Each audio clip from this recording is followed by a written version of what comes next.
Hi, I'm Tiffany S. DaVanzo. I'm a professional medical illustrator whose work appears in medical and surgical textbooks. So if you consider the head as one unit, then we're going to have 7.5 units from top to bottom. And in this method, the top 4 and the bottom 4 are going to overlap. And that's how we end up with 7.5 as opposed to 8.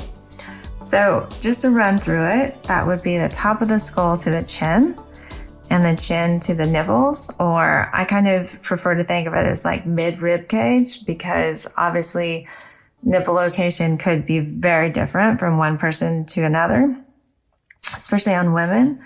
So, and then the next unit is going to bring us down to the waist or our belly button. Basically, when you put your hands on your hips and they're resting on that iliac crest there, that would be that unit. And then the last one is going to encompass the pelvis and kind of end at the groin or the apex of the thighs. So that would be the top half of the body.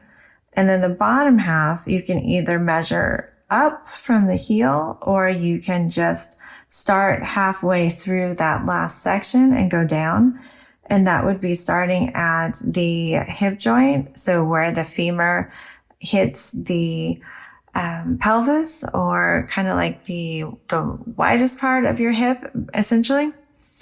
And that would take you down to mid-thigh, and then that would take you to the knee, and then mid-leg, and then back to the heel. So that would be how you'd come up with the bottom units. And then because they overlap their 1/2 head's width, that's why we end up with 7.5.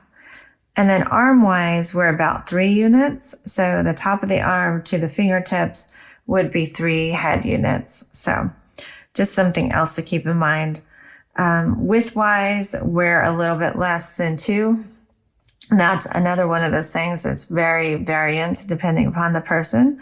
But if you keep it under 2, it's probably a pretty safe bet, unless you're, drawing a bodybuilder or something, and then you might go over the top of that. So lots of different ways. Find the one that works for you.